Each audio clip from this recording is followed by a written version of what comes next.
ನಮಸ್ಕಾರ ವೀಕ್ಷಕರೇ. ಮುಂದಿನ ಮುಖ್ಯಮಂತ್ರಿ ಡಿ.ಕೆ. ಶಿವಕುಮಾರ್ಗೆ ರಾಜ್ಯ ಒಕ್ಕಲಿಗರ ಸಂಘ ಬೆಂಬಲ. ನಿಕಟಪೂರ್ವ ರಾಜ್ಯ ಒಕ್ಕಲಿಗರ ಸಂಘದ ಪ್ರಧಾನ ಕಾರ್ಯದರ್ಶಿ ಟಿ. ಕೋನಪರೆಡ್ಡಿ ಅಭಿಮತ. ಚಿಂತಾಮಣಿ ನಗರದಲ್ಲಿ ನೂತನವಾಗಿ ಕರ್ನಾಟಕ ಕೆಂಪೇಗೌಡ ಒಕ್ಕಲಿಗರ ಸಂಘದ ಕಚೇರಿ ಉದ್ಘಾಟನೆಗೆ ಆಗಮಿಸಿದ ಅವರು ಡಿ.ಕೆ. ಶಿವಕುಮಾರ್ ಅವರು ಮುಖ್ಯಮಂತ್ರಿಯಾಗಲು ಪಕ್ಷಾತೀತವಾಗಿ ಎಲ್ಲ ಪಕ್ಷದ ಒಕ್ಕಲಿಗರು ಬೆಂಬಲ ವ್ಯಕ್ತಪಡಿಸುತ್ತಿದ್ದಾರೆ ಎಂದು ತಿಳಿಸಿದರು.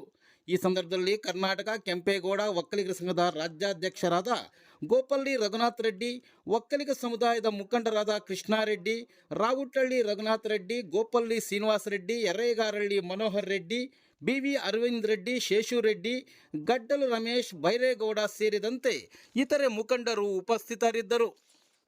ರಾಜ್ಯ ಒಕ್ಕಲಿಗರ ಸಂಘ ಪಕ್ಷಾತೀತವಾಗಿ ಸನ್ಮಾನ್ಯ ಡಿ.ಕೆ. ಶಿವಕುಮಾರ್ ಅವ್ರನ್ನ ಮುಖ್ಯಮಂತ್ರಿ ಮಾಡಬೇಕು.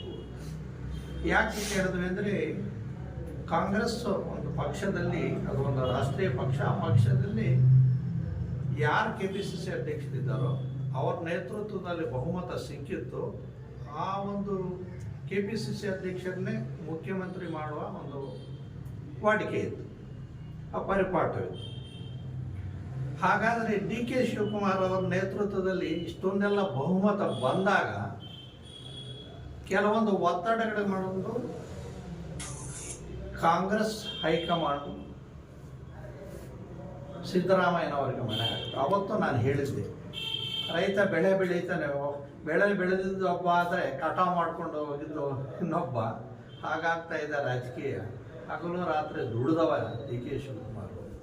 ಈ ಭಾಗದಲ್ಲಿ, ಹಳೆ ಮೈಸೂರು ಭಾಗದಲ್ಲಿ ಜನತಾದಳ, ಜಾತ್ಯತೀತ ಜನತಾದಳ ಮತ್ತು BJP ಪ್ರಾಬಲ್ಯಗಳು ಹೆಚ್ಚಿಗಿವೆ.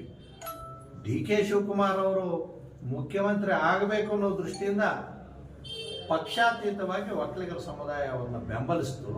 ಹಾಗಾಗಿ ಈ ಭಾಗದಲ್ಲಿ ಕಾಂಗ್ರೆಸ್ಗೆ ಹೆಚ್ಚು ಸ್ಥಾನ ಕೂಡಿ ಬಂದಿವೆ. ಬೆಂಗಳೂರು ನಗರದಲ್ಲಿ ಕಾಂಗ್ರೆಸ್ ಗೆಲ್ಲುವುದು ಅಂದರೆ ಅಷ್ಟು ಸುಲಭ ಇರಲಿಲ್ಲ.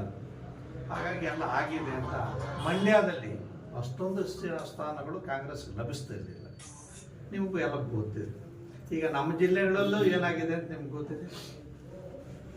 ಹೀಗೆಲ್ಲ ಆಗಿದೆ. ಹಾಗಾಗಿ ಇವತ್ತು ನಾವು ಇವನ್ JDSನಲ್ಲಿ ಅಭ್ಯರ್ಥಿಯಾಗಿ ಹೊರಟಿದ್ದಂಥ ಜಯಮೂರ್ತಿ ಚನ್ನಪಟ್ಟಣದಲ್ಲಿ ನಮ್ಮ ಮೊನ್ನೆ ಎಲೆಕ್ಷನಲ್ಲಿ ನಿಖಿಲ್ ಬಂದ್ ಅವರೇ ನಿಲ್ಲಬೇಕಾಗಿತ್ತು. ಅಂಥ ವ್ಯಕ್ತಿ ಕೂಡ ಇವತ್ತು ಡಿ.ಕೆ. ಶಿವಕುಮಾರ್ ಅವರು ಮುಂದಿನ 2 ವರ್ಷದ ಅವಧಿಗೆ ಮುಖ್ಯಮಂತ್ರಿ ಆಗಬೇಕು.